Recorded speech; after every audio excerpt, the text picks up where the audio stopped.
Hemos charlado con Cristina Fiore en varias oportunidades, con la ministra de Educación de la provincia, sobre la cuestión de la violencia escolar. No sé si está bien utilizado el término, de la situación que se vive en los establecimientos educativos en general, atravesado por todo lo que tiene la sociedad salteña, y nos parecía muy interesante poder ampliar lo que se presentó hace algunos días atrás, que es el Programa Provincial de Prevención de Violencia en las Escuelas, con todo lo que eso conlleva.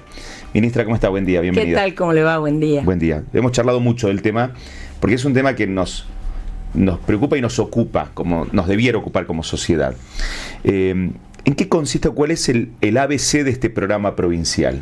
Mire, el tema es el siguiente. Como usted señala, empezamos a conversar y se empezaron a ver y a hacer noticia una serie de episodios de violencia que, si bien es cierto, por allí no se daban dentro de las escuelas, impactaban a nuestros alumnos, ya sea como víctimas y tristemente a veces también como victimarios. Frente a esa situación, independientemente que hay temas que se tratan transversalmente en las instituciones educativas, como puede ser, por ejemplo, educación emocional, que hemos hablado un poco de eso y demás, nos pareció oportuno hacer algo con mayor profundidad. Porque lo cierto es que nosotros, el tema de los recursos, que también lo hemos hablado, son escasos, y a veces, muchas veces, lo que solicitan las instituciones educativas que de repente se ven con un caso de bullying, que es de violencia entre los chicos, o de grooming, que es un acosador adulto que incide sobre un chico, es el tema del POE, que es el programa de orientación escolar que tiene 153 profesionales. Y claro, 153 profesionales, si bien con relación a otras provincias Salta está muy bien, en este contexto donde vivimos lamentablemente una sociedad violenta, y que esa violencia los encuentra a nuestros alumnos y también a nuestros docentes, decidimos agarrar todos los programas que tiene la provincia, o tomar todos los programas que tiene la provincia y que nos vienen también de Nación y que están dentro del ámbito de la esfera educativa, y ponerles un solo horizonte: el tema de la violencia y contener la violencia. Entonces, de esa manera, en lugar de tener 153 profesionales, vamos a tener casi 500 profesionales de distintas áreas que van a trabajar el tema de la violencia. Nosotros tenemos, por ejemplo, programas vinculados con convivencia escolar, tenemos programas de escuelas abiertas, de deporte, de comunicación. Es más, hay una radio que abrimos hace poquitito en la Escuela de la Silleta. Ahí tienen la pequeña competencia que cuando está quieran haciendo... vamos a hacer un programa a la Silleta. Sí. Estaría bueno. No estaría mal. Le tomo la palabra, estaría si genial. hay algún establecimiento que tenga una escuela con una radio escolar, hay varias. Tenemos varios, sí. San Antonio también tiene. Bueno, con todo gusto, nos ponemos a disposición, genial. Nos encantaría. Entonces, agarrar todos esos programas y darle un solo horizonte a la violencia. Por ejemplo, no es lo mismo deporte escolar, viendo situaciones de deporte, de competencia entre colegios o de escuelas, que de repente el deporte orientado a atacar el tema de la violencia que se pueden dar entre instituciones educativas. Entonces les damos un solo horizonte, fortaleciendo a todos nuestros equipos, técnicos, en todo lo que es el tema de la convivencia, en todo lo que es el tema de mediación, el tema de la cultura de la paz, el tema de negociación y resolución de conflictos. Entonces les vamos a dar y vamos a elegir perfiles que estén vinculados a esta situación, a este contexto. Y por el otro lado, hay dos cosas que son, esto de por sí ya es novedoso, juntar a todos y poner en el horizonte el tema de violencia, y después vamos a crear dos cosas: una unidad provincial de apoyo a las comunidades educativas, porque ¿qué es lo que ocurre? Muchas veces se asiste al jovencito o a la jovencita que haya tenido un problema, a su familia, y a veces el docente mismo medio que queda por ahí medio solo. Entonces también vamos a asistir ahí, y este grupo incorpora una pata que antes no estaba, que es la jurídica, y después vamos a crear en esto también, de hecho tuvimos una reunión ya ayer por este tema, un observatorio. Este observatorio, ¿qué es lo que ocurre? Cuando nosotros hablamos de incidentes en la violencia, yo no tengo estadísticas, por una sencilla razón: las situaciones de violencia no se están dando gracias a Dios, dentro de las escuelas. Si bien sí, el tema del bullying, ese sí se ha dado en algunas instituciones con mayor o menor incidencia, lo cierto es que hechos por ahora de violencia, como el caso del homicidio de Orán, por ejemplo, tan triste o tan lamentable, o el jovencito que fue atacado por una patota en Quijano y demás, se ha dado afuera. Entonces, ¿qué vamos a hacer? Este observatorio nos va a permitir a nosotros hacer una suerte de mapa y de ver, cuando nosotros hablamos de violencia, de qué violencia estamos hablando, si esto es por regiones, por lugares, y esto nos va a permitir enfrentar los problemas también de manera distinta. Somos conscientes que no podemos solos en esto, por lo tanto, hay dos ejes que me gustaría destacar del programa. Uno está vinculado al tema de la corresponsabilidad familiar. Aquí es recontra importante que la familia ejerce el rol que le corresponde, porque solos nosotros no podemos. Antes uno iba a aprender a la escuela, pero la educación venía de la casa. Esto de perdón, permiso, gracias y cosas por el estilo, venía del hogar. Cuando la familia se retira por un montón de situaciones, y se pretende que toda la educación sea de la escuela, es un problema. Así que esto tenemos que trabajar juntos y aliados, familias e instituciones, escuela, familia con sus distintos matices. Y por el otro lado, el tema de el trabajo con otros ministerios. De hecho, he tenido reuniones y hemos conversado, no ahora, ¿no? Venimos trabajando en realidad hace mucho, con el Ministerio de Salud, por ejemplo, con el área de salud mental, que en estos temas hace bastante venimos abordándolos juntos. Con el ministro de Seguridad hemos tenido también varias reuniones, con la ministra de Turismo y Deportes, también con el ministro de Acción Social, el ministro de Gobierno también tiene algunas injerencias. Entonces, trabajar interministerialmente, trabajar con los municipios también, y nosotros celebramos convenios con varias fundaciones con las cuales estamos trabajando, algunos casos sí, temas de violencia, temas de trata. Entonces, pero darle un norte, todos abocados a la violencia en sus diversos matices. ¿Ustedes logran identificar, antes de llegar a los casos en los que contamos con consecuencias, si los pibes hablan en el ámbito escolar sobre las problemáticas, el bullying por ahí de propios compañeros, las situaciones familiares, esto entendiendo a la escuela como un lugar de contención? No sé si tienen identificado en qué situación están los pibes hoy, si se animan a hablar o se guardan todo. Bueno, pensando también que el proyecto puede llegar a cumplir con ese rol. Cuando se les dé el espacio, y en las intervenciones que nosotros hicimos, sí conversan cosas. Por ahí cuando interactúan en algunas acciones que hemos tenido de sensibilización, ellos cuentan, por ejemplo, pasó tal cosa, o sea, siempre pasó, o un amigo o demás, pero uno va tomando conocimiento de un montón de situaciones. Los chicos sí hablan, a veces cuesta un poco, depende mucho también de quién es la persona y cómo los va llevando, pero hay dos temas que a mí me preocupan y me preocupan un montón. Nosotros hemos trabajado y la intención es seguir trabajando con la Fiscalía, fundamentalmente la Fiscalía de Ciberdelito, que vemos el tema de grooming, por ejemplo, en la sensibilización de los chicos. Vamos a profundizar mucho eso porque lo hicimos, de hecho con el tema de trata, por ejemplo, el año pasado nosotros empezamos un programa que se llama La Trata, ¿de qué se trata? Donde básicamente lo que hacíamos era no solamente capacitar, sino también sensibilizar en un montón de cosas. Y en esto la vamos a incorporar, hicimos, pero muy tangencialmente, ahora lo vamos a incorporar más, el tema de la familia. ¿Qué cosa? Es capacitación a los docentes y sensibilización a los chicos y a las familias.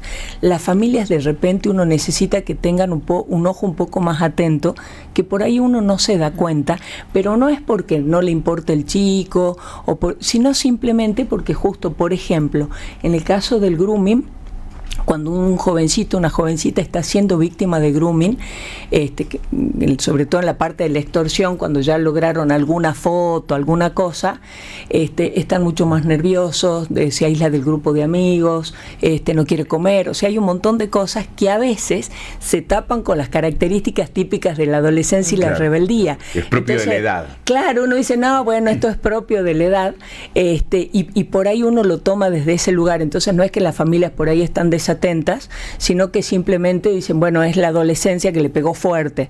Pero bueno, queremos sensibilizar mucho porque yo estoy convencida que si hacemos un buen trabajo con relación a esto, hay un montón de cosas que podemos frenar y hay a muchos chicos y chicas que podemos salvar de estas situaciones, ¿no?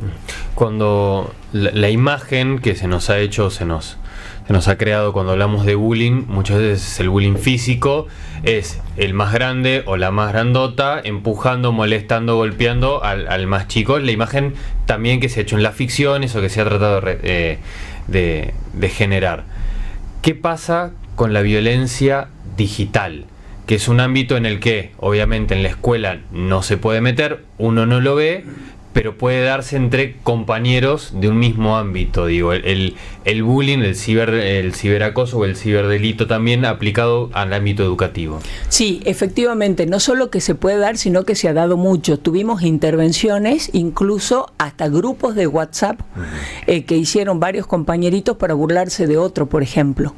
Y los daños que esto genera son tremendos. Yo le diría que a veces es mejor el empujón que se daba en otra, mejor entre comillas, por favor, obvio, ¿no? Obvio. El empujón que se daba en otra época visible, donde las cosas ya eran visibles y se terminaba ahí, que de repente abrir tu Face, abrir tus redes sociales o que te lleguen WhatsApp anónimos insultándote, diciendo cualquier cosa, el daño que se genera verdaderamente es tremendo y hemos tenido actuación en eso. Y cuando nosotros intervenimos, se interviene con toda la comunidad educativa, se cuenta qué es lo que pasa y demás, y sobre todo se muestra el daño que se hace. Y muchas veces no le diría que me llama la atención porque es lo que ocurre. El que hace el bullying no es consciente del daño que genera. Entonces para él es súper divertido reírse de tal o de cual cosa, porque de hecho a él también se rieron de él en algún momento de eso, y no advierte que está haciendo un daño tremendo. Cuando muchos o la mayoría de los chicos visibiliza el daño que provoca en el otro, muchas veces se producen los cambios. Ahí hay toda una tarea que nosotros hacemos que es de abordaje, y de abordaje no solamente del jovencito o la jovencita que es víctima del bullying, a veces hasta de la familia, tienen miedo de ir a la escuela, no quieren volver a ir, ataques de pánico, o sea, son situaciones muy severas las que pasan, pero se hace todo un trabajo de concientización de la comunidad y también con los docentes, ¿no? ¿Tiene estadísticas el Ministerio, por ejemplo, en cantidad de chicos que se cambian de institución por bullying? No, por eso es que estamos creando el observatorio. Para mí es recontra clave el observatorio. ¿Por qué? Porque nos va a permitir a nosotros trabajar temas muy específicos, y le doy un ejemplo. Algunas cuestiones de consumos problemáticos. Consumos problemáticos en algunas regiones, ese consumo problemático se traduce en el combustible, la nafta o el gasoil que es utilizado, y en otros en el alcohol. De cerveza, vino, y son dos regiones totalmente distintas. Lo que en uno es el combustible, en otro es el alcohol, y en edades tempranas. Tenemos casos de chicos que el único espacio que comparten con el padre es cuando van a tomar con el papá, entonces el lunes no vienen a clases, por ejemplo. Entonces ese tipo de cuestiones se las va a sistematizar, se va a ver, porque también implica, obviamente, esto una violencia, y también implica un trabajo que tenemos que hacer con la familia. Y si ustedes se fijan, nosotros estamos hablando ahora de un montón de cosas sociales. Yo soy ministra de Educación y se supone que la institución escuela debiera enseñarse, o sea, es el lugar donde se va a enseñar, claro, aprender, ver el tema de los contenidos y todo. Eso también lo vemos, pero nos parece que también nos tenemos que hacer cargo de esto, porque un chico, una chica que sufre bullying, que es víctima de grooming y demás, no tiene la cabeza despejada como para estar aprendiendo, simplemente porque hay un degenerado que le sacó una foto más o menos subida de tono y tiene mucho miedo que su mamá la vea, ¿no? Ahí hay un punto que tiene que ver con las buenas intenciones, muchas veces chocaron con los presupuestos. Ahí sabemos todos cómo funciona esta dinámica. Yo recuerdo cuando se cayó el Plan ENIA a nivel nacional, dijimos qué pena, porque se perdió un lugar de contención enorme y de diálogo que tenían muchos chicos, chicas, con personas que hablaban de tú a tú prácticamente, sobre temas muy sensibles. ¿Cómo estamos con los recursos y qué se va a utilizar? Digamos, ¿de qué manera, con qué elementos van a contar ustedes para poder desarrollar este proyecto, este plan? Nosotros presupuestariamente por afuera es muy poco lo que vamos a necesitar, porque básicamente lo que hicimos casualmente, teniendo en cuenta el tema presupuestario que usted señalaba, era juntar todos los programas que tenemos y darle un solo horizonte. Eso va a implicar una readaptación hacia adentro, que ya lo empezamos a ver, incluso empezamos a ver qué protocolo vamos a tener que rediseñar y demás, pero este programa lo vamos a hacer con el personal que tenemos, con el presupuesto que tenemos, y los programas nacionales nos dan una flexibilidad bastante piola. ¿Por qué? Porque las contrataciones nacionales son cada 6 meses. Entonces, a mitad de año podemos cambiar, y esto nos va a permitir una flexibilidad de adaptación a las distintas circunstancias. Los presupuestos siempre son escasos, y el ministro de Economía tiene la difícil tarea de decir esto sí y esto no, que tampoco es fácil, porque es priorizar en definitiva, pero nosotros esto lo hacemos con los recursos que nosotros tenemos. Eventualmente vamos a poder necesitar algo de afuera, pero básicamente lo que estamos haciendo es rediseñar todo lo que tiene el ministerio, direccionándolo a la contención de la violencia. Entonces ya no es simplemente deporte, ya no es simplemente escuelas abiertas y los chicos van el sábado y en una de esas están jugando al ajedrez, o están haciendo vóley, o están haciendo teatro, sino que voy a dar teatro, bueno, buenísimo, pero el teatro no va a ser, qué sé yo, no sé, Shakespeare, La Cenicienta, lo que fuera. El teatro ahora va a estar vinculado a cómo se puede dramatizar a través del teatro situaciones que le están pasando a los chicos. El tema de convivencia escolar va a estar más situado, más orientado. En algunos lugares tenemos muchos problemas de patote, en otros tenemos más problemas de adicciones. Hay escuelas que realmente están en contextos sumamente dolorosos y vulnerables. Entonces vamos a tener diferentes miradas, es rediagramar lo que tenemos en base a orientar y tratar de minimizar el tema de la violencia y proteger, básicamente lo que queremos proteger a los chicos. Acá quedamos muy conmovidos con el caso que salió a la luz hace un mes aproximadamente de la red de trata, en la que también está vinculada empresarios, un remisero, un alumno dentro de la institución y demás. Qué desafiante trabajar en eso. Y también vos decís cuántos actores estaban involucrados y nadie vio que esto estaba desarrollándose con total normalidad en la puerta de la escuela. Desde el año pasado hubo una primera denuncia que la justicia provincial desestimó en junio del año pasado y explota ahora. Sí, con relación a ese tema, a nosotros también nos conmovió y nos dolió mucho, y hay varias cosas que conmueven más, que a veces, no siempre, por supuesto, una víctima no se siente como tal. Nos ha pasado, por ejemplo, con casos de grooming, de tener jovencitos que de repente pasaban fotos íntimas a este degenerado, y ellos no se veían como víctimas, porque como no había un contacto directo con la otra persona, y simplemente pasaban una foto donde ellos se veían muy lindos, no percibían que estaban siendo abusados por esta otra persona detrás de la pantalla. Entonces esas situaciones conmueven. Y con relación al tema de la trata, nosotros puntualmente tomamos una decisión. De hecho, ya tuvimos la reunión y la presentación, no sé si ya no la hago hoy. Nuestro cuerpo de abogados se juntó con el doctor Pérez Alsina, con la Fiscalía de Estado, que es el que representa el Estado, y ya tuvimos una reunión también con el fiscal federal, así que nos vamos a presentar como amigos del tribunal en esa causa, porque la idea es, la tuvimos siempre igual, es allanar todos los caminos, ayudar en todo lo que sea posible, y nos presentamos en defensa fundamentalmente de nuestros chicos, ¿no? Y también de los docentes, porque también eso es duro. Y con esto que vos decías recién, no nos habíamos dado cuenta, nosotros nos pasó, cuando el año pasado trabajamos mucho con la cuestión de la ludopatía, hay una cosa que a mí me gusta mucho, que es el contacto directo con la gente, y entre ese contacto directo es un contacto directo con un docente, con un director. El Ministerio de Educación es muy jerárquico, entonces hay toda una línea jerárquica que hay que cumplir. Bueno, yo tengo la suerte de que por ahí directores o docentes me mandan directamente las cosas, y eso está muy bueno. Ahora, a mí que me encanta ese diálogo directo y conversar, nadie me había planteado, y yo no lo había visto, la cuestión de la ludopatía. y pasaba entre nuestros ojos, y vino un joven, que es el caso de Tane de Sousa, desde el área de juventud que está dentro del Ministerio de Acción Social, y nos dice, che, está pasando esto, y lo empezamos a trabajar, y cuando empezamos a preguntar y demás, por eso me llevó que tengo que trabajar con más énfasis el tema del Consejo Asesor Juvenil, porque claro, ahí uno se da cuenta y dice, che, yo como ministra de repente hablo con los docentes, con los directivos, con los supervisores, o sea, con todos los adultos, y no estamos escuchando a los chicos.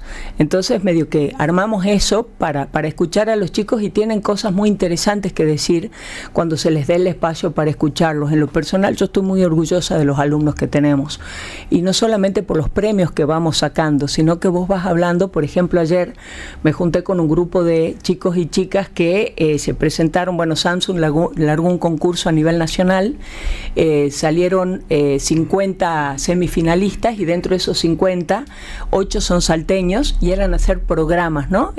Con el celular, programas de distintos tenores.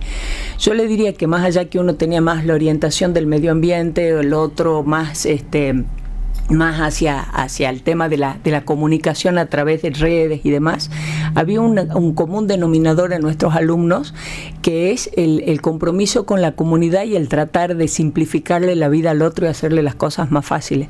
Y eso me encantó. Entonces, por eso es que estos temas también a nosotros nos golpean, nos interpelan mucho, y yo sí creo que el Ministerio de Educación tiene un montón para aportar. Entonces, bueno, el programa pretende eso. Y con relación a la trata específicamente, si bien es cierto que desde el año pasado venimos trabajando la trata, de qué se trata, y después dimos también distintos cursos de capacitación a docentes y sensibilización a los chicos, nos estamos presentando como amigos del tribunal, pero además vamos a trabajar, y muchísimo, en sensibilización a las familias. Por ejemplo, una de las cosas que contaban padres vinculados con este tema, claro, yo la veía a mi hija con ropa nueva y linda, pero me decía, no, me la prestaron las amigas, y hay un montón de situaciones que vos las entendés, pero después que ya sabés la causa, claro, pero que en el mientras tanto no te dabas cuenta, y no te das cuenta porque los chicos también se intercambian ropa, se prestan los celulares, o sea, con lo cual realmente tremendo, pero vamos a trabajar un montón en eso. Capaz es un tema también que queda para otra conversación, y más en profundidad por la complejidad muchas veces de los números. No quiero dejar de pasar por alto esto que decías de la capacitación al docente, y más allá de que siempre la maestra, el docente en una escuela fue como una de las alertas primarias para problemáticas que pasan en la sociedad, no es algo nuevo. Me pregunto cómo se están tomando también los propios profesores de la provincia, los docentes de las provincias, cuando también viene la presión esta de, bueno, ok, tengo que encargarme de que los chicos aprendan los contenidos, pero aparte tengo que capacitarme en su momento en educación sexual integral, también tengo que capacitarme para detectar con ludopatía, tengo que capacitarme para detectar consumos problemáticos, capacitarme para detectar esto, empezar a saber cómo tratarlo, y en medio de todo eso, y también un poco la pregunta es, capaz carga horaria, cantidad de chicos que tiene cada docente, porque de repente tenés docentes que por día ven 300, 400 pibes, entonces, ¿cómo hace ese docente para poder estar alerta? Digo, entonces, ¿cómo trabajan ustedes, o qué es lo que les dicen, ya sea gremios directivos o los propios docentes de la provincia, cuando ustedes llegan con la mejor de las intenciones, pero es como, che, otro tema más para nosotros? Sí, vos sabés que con relación a eso es una excelente pregunta. La verdad es admirable el trabajo que hacen, porque hoy un docente, una docente, no solamente es docente, es mamá, es psicóloga, claro, a veces arquitecta, pues son tremendas. Uno llega y dice, venga, mire esto, mire el otro, pues hay muchísimas que están súper comprometidas con sus instituciones. Pero con relación a tu pregunta, ¿sabés cuál es la situación? Que es algo con lo que ellos ya están lidiando. O sea, no es algo que nosotros le estamos dando nuevo, sino es algo con lo que están lidiando. Y le están dando herramientas. Exactamente, porque día a día nuestras escuelas, no voy a decir gracias a Dios, no es que ocurre todas estas cosas todos los días y en todas las escuelas, porque gracias a Dios no. Tampoco queremos que pase, por eso este programa, para tratar también de minimizar este tipo de situaciones. Pero hay docentes que tienen que enfrentar un suicidio, por ejemplo, y si bien es cierto que hay protocolos y todo lo demás, lo cierto es que cuando se suicidó un alumnito que vos conocés y que sabías quién era y que la conocés a la mamá y que ves los compañeros y todo, es como que se te queman todos los papeles. Me ha pasado de hablar con docentes que, si bien es cierto están los protocolos, el dolor, los nervios y todo eso te complica mucho el accionar. Por eso uno de los aspectos que nosotros tenemos, y que eso sí es nuevo, es la unidad provincial de apoyo a la comunidad educativa, que estamos viendo cómo hacerla incluso medio descentralizada, cuestión de rápidamente ir, no a la semana, sino rápidamente ir a asistirlos, incluso también desde el punto de vista jurídico. Lo que nosotros estamos haciendo es dándole, como vos decías muy bien, dándole las herramientas para lo cual ellos ya hoy están lidiando con eso. Hoy lidian con un suicidio, hoy tienen alumnos que son víctimas de grooming, hoy tienen que denunciar un abuso y que no ocurre en la escuela, en una de esas ocurre en el hogar. Y el alumnito lo único que tiene, quien lo proteja, es la docente a veces, o la directora. Entonces ellos ya están lidiando con esas cosas hoy. Lo que nosotros les damos es el decir, bueno, frente a esto tenés que hacer tal cosa. Puedo hacer las últimas 3, así un ping-pong rapidísimo. Sabemos que 3 metió. Tres, Sí, no, voy a hacer la última. Más vale que claro. Y a los pobres chicos los dejás sin pregunta. No, después es yo tremendo. Ya está, agotaste el cupo. Ya está. Habla por todos, mira. La primera tiene que ver con esta cuestión. ¿Cuáles son los números de deserción escolar hoy en la provincia de Salta? ¿Qué estadísticas tienen ustedes? Sí, con el tema de la deserción, el promedio nuestro como provincia es un 14%, pero es muy disímil de acuerdo a las zonas geográficas. Te doy un ejemplo. En La Poma es del 1%. En el departamento de Rivadavia es un 22%. Tremendo. En Capital es un 11%. Y esto depende también o varía de acuerdo a las distintas situaciones que viven los chicos. Hay chicos que tienen padres que hacen este trabajo que se dice del obrero golondrina, claro, que está en determinado tiempo y después se va. Entonces la deserción a veces tiene que ver con esto, otras veces tiene que ver con una maternidad, una paternidad temprana. Nosotros este tema lo estamos trabajando. Este año hemos trabajado, bueno, el año pasado empezamos haciendo todo un diagnóstico que me permite darte estos números, pero este año ya estamos implementando un plan piloto en 50 escuelas que se llama Alerta Temprana. Gracias al CINIDE, y estaría buenísimo, algún día los voy a invitar para que lo vean. Vos te metés en cualquier escuela y de repente querés ver cuarto C, por ejemplo, y te metés en cuarto C, está todo el indicadores de los chicos, y si vos haces link en cualquiera de ellos, te dice cómo le va en matemáticas, en lengua, en esto, en aquello, cuáles son las asistencias y las inasistencias. Y ahora al director le sale una suerte de avisos con los famosos triangulitos, sí, en verde, amarillo, naranja o rojo, a donde te está diciendo que ahí hay una intervención que tienen que hacer. Una intervención que a veces excede de la escuela, por eso se hablaron también con los municipios y demás, y hay 50 escuelas en nuestra provincia que hoy están siendo constantemente monitoreadas en la ayuda o en el acercamiento, el abordaje que tiene que hacer con los chicos para evitar que deje el secundario. Y ojo, cuando yo te hablo del número de deserción y todo eso, estoy haciendo alusión a los chicos que dejan el secundario en tiempo y forma. ¿Esto qué quiere decir? Que no salen del secundario a la edad que tiene que ser, 17, 18 años en algunos casos, y con los conocimientos que tienen que tener.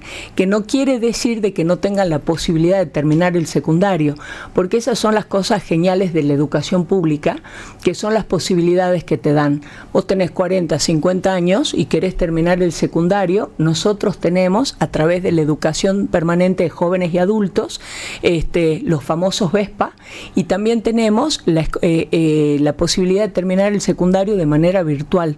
O sea, hoy tenés esa posibilidad. Yo el año pasado estuve en el acto de colación de una señora de 70 y pico que se recibía de la primaria.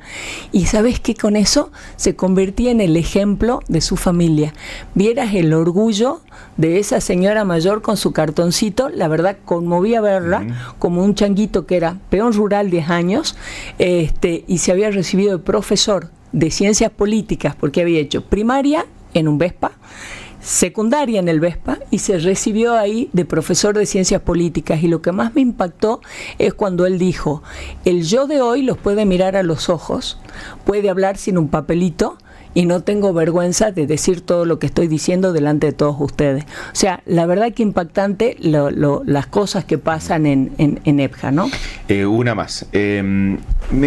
Cuando yo anuncié, que le conté a una persona que ibas a venir al estudio, me dijo, che, hay un alto ausentismo docente. ¿Eso lo tienen medido y cómo lo están trabajando? Porque también eso genera una diferencia dentro del plantel docente, sí, y también a la hora de la enseñanza. ¿Cómo estamos con esa cuestión? Estamos trabajando mucho con el área de recursos humanos, afinando los números del ausentismo, porque así como en el caso de la deserción tiene sus bemoles, en el caso del ausentismo también hay no solamente ausentismo, sino alta rotación también de docentes en lugares como Rivadavia. Justo los sectores más vulnerables a veces son los más castigados por estas cosas, por eso tenemos abordajes específicos con relación a eso. Durante la época del paro, por ejemplo, sí, ahí nos saltaron más de 920 carpetas médicas, se habían presentado en esos días. Es todo un desafío, claro, meterse en esa. Sí, pero nosotros estamos trabajando y mucho. De hecho, no es algo que me alegre en lo absoluto, porque no, pero son muchos los sumarios que yo estoy firmando respecto de las inasistencias injustificadas y demás, y lo que lamento también es el tema de algunas cesantías, también por la cuestión de inasistencia, y lo lamento profundamente porque en este contexto tan complicado el dejar sin trabajo a alguien y firmar una cesantía es duro, pero más duro es tener de repente docentes que en algunos casos 150 días sin dar clases o varios días con falta injustificada. Y no estamos hablando del reclamo de la plaza, ¿no? No. No todos los días, pero deben haber salido en el año más o menos unos 30, entre 20 y 30 cesantías que están vinculados a inasistencia de docentes, de ordenanzas y de maestros interculturales bilingües. Y la última, pues ya dije 3 y esta ya. Sí, los pobres chicos acá te miran con cara de... Ya quédate y conducí con nosotras. Dale, sí, igual lo estoy invitando ya después para que vayan a la radio y las escuelas. ¿Cuándo se reúnen en paritarias? No tenemos fechas todavía, pero la idea era ahora, digamos, a fines de octubre, principio de noviembre. Todavía no están definidas las fechas.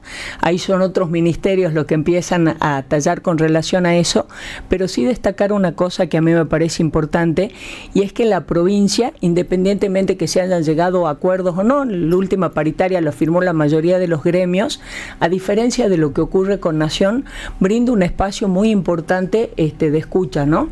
Están los gremios, se presenta, es más, la paritaria última que firmamos se firmó después de una negociación de como que 40 días, o sea, 3 reuniones previas tuvimos antes de la firma de la mayoría de los gremios, y eso sí me parece importante destacar, porque no se da en todas las provincias y seguramente no en Nación. Gracias por el tiempo. No, gracias a ustedes, chicos. Chicos, ¿algo más para decir? No, déjale. La conciencia. Todavía no desayunó nada. Cristina Fiore, la ministra de Educación de la provincia, en la mañana de CNN Salta.